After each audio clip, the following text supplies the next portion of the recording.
தலைமுறை வரலாறுல வாழ்ந்தவர்கள் இருந்தாங்க, வரலாறு கற்றவர்கள் இருந்தாங்க.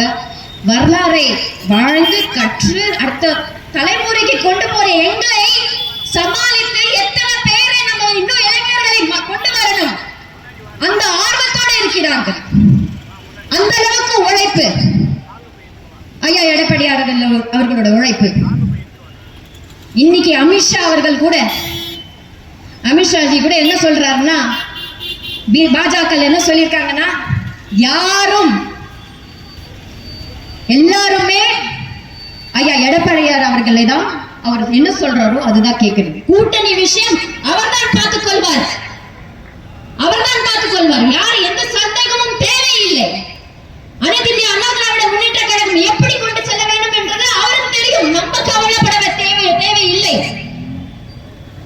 அவர் பார்த்துப்பார் கூட்டணி விஷயம், கூட்டணி விவகாரம். அதே சமயத்துல ஒருத்தர் போஸ் கொடுத்து அரசியல் செஞ்சுட்டு இருக்கிறோம்னா மாச நம்பி மட்டுமே அரசியல் செய்யற ஒரு புது கட்சி வந்திருக்கு. மாச நம்பினா மட்டும் போதுமா? வெறும் கூட்டத்தை பார்த்தா போதுமா? மக்களுக்கு நீங்க என்ன செய்வீங்க, என்ன செஞ்சிருக்கீங்க அப்படின்றத எடுத்து உரையாட வேண்டும் இல்லையா? அது இல்லையே.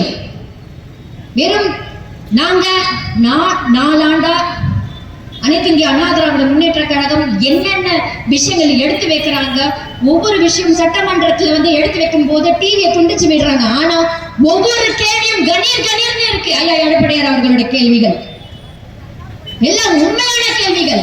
அவ்வளவு பிரச்சனைகள் இங்க தமிழ்நாட்டுல இருக்கிறது.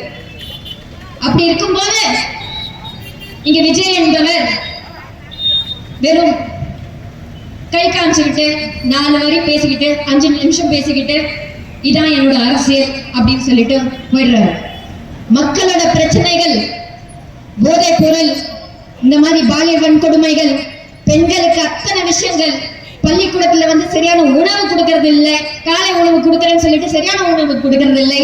இந்த மாதிரி பல விஷயங்கள் இருக்கு. ஒரு சாதனை கூட செய்யாத திமுக இருக்கு. ஆனா வெறும் 5 நிமிஷம் மட்டும் பார்த்துட்டு மாஸ்க் காமிச்சிட்டு போறது அரசியல் கிடையாது. இங்கதான் புரட்சி தலைவர் எம்ஜிஆர் அவர்கள் வித்தியாசம். அவர் நடிச்சுட்டே அரசியலுக்கு வரல. அவர் அரசியலுக்கு வரும்போது மக்கள் பணி அங்கேயே ஆரம்பிச்சிட்டார். நடிக்கும் போதே இருந்தது, தொடர்ந்து இருந்தது. மக்களோட பிரச்சனை, உணர்வுகள், அவரோட படத்துல ஒவ்வொரு விஷயத்திலையும் அவரோட படத்துல பிரச்சனைகள் என்னவோ அது எடுத்து சொல்லுவாரு. வெறும் என்டர்டைன்மெண்டா மட்டும் இல்லை அவர் படம். மக்களுக்கு நல்ல செய்தி, ஒரு தாய்மாரை எப்படி மதிக்கணும் அப்படின்ற ஒரு செய்தி, அந்த அளவுக்கு ஒரு நல்ல செய்தி உள்ள விஷயம். வெறும் சினிமாக்காரங்க வந்துட்டாங்க அவ்வளவுதான் அப்படி இல்ல. சினிமாக்காரருக்கு வித்தியாசமான ஒரு சினிமாக்காரர் யார் என்றால் புரட்சி தலைவர் எம்ஜிஆர் அவர்கள் அப்படின்றத நான் சொல்வேன். இதெல்லாம் எங்க அம்மா சொல்லியிருக்காங்க நிறைய விஷயம்.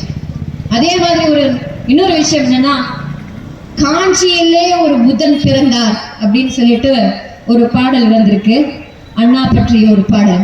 அந்த பாடலுக்கு எங்க அம்மா 15 வயசுல இருக்கும் போது அந்த பாடலுக்கு அந்த படத்துல நடனம் ஆடி இருக்காங்க. அந்த அளவுக்கு அண்ணா மீது ஒரு பற்று. என்னோட ரத்தம் அனைத்து இந்திய அண்ணா திராவிட முன்னேற்ற கழகத்தோட ரத்தம். அது ஏன் என்றால் என் குடும்பத்துக்கு சோறு போற்ற ஒரு கழகம் எது என்றால் அனைத்து இந்திய அண்ணா திராவிட முன்னேற்ற கழகம். இது எனக்கு மட்டுமல்ல, இப்ப இங்க இருக்கிற தலைவர்கள் அனைவருமே சொல்லியிருந்தாங்க, விஜய பார்த்து பயப்படுறதுக்கு நம்மளுக்கு அவசியமே கிடையாது. இளைஞர்கள் வேணா அங்க போய் மாசுக்காக ஆசைக்காக பார்க்கலாம்.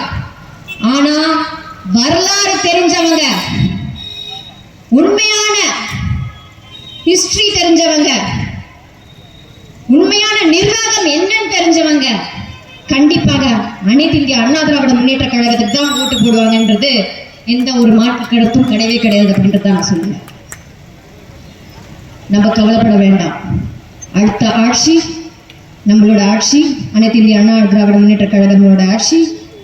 எதிர்கட்சியில யார் வராங்களோ இல்லையோ திமுக கண்டிப்பா வராது அப்படின்றது தான் நான் சொல்வேன். திமுக என்ற ஒரு கட்சி அது முடிஞ்சது. ஏன்னா இன்னைக்கு அண்ணா எம்ஜிஆர் அவர்களை, புரட்சி தலைவர் எம்ஜிஆர் அவர்களை என்னைக்கு அவங்க வஞ்சித்தார்களோ, அவங்களுக்கு துரோகம் செஞ்சார்களோ, அன்னைக்கே அந்த கட்சி முடிஞ்சு போச்சு அப்படின்றதா அர்த்தம். எந்த சர்க்கரைய எந்த எறும்பு சாப்பிட்டது என்று கண்டுபிடித்து ஜெயிலுக்கு அனுப்பும்.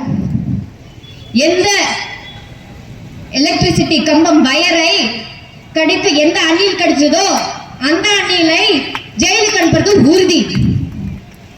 எந்த மணலை, எந்த கூவத்தை முதலில் குடிச்சதோ, தண்ணீரை குடிச்சதோ அந்த முதலையும் ஜெயிலுக்கு போகும் என்று உறுதியோடு சொல்லி விடைபெறுகிறேன். நன்றி, வணக்கம்.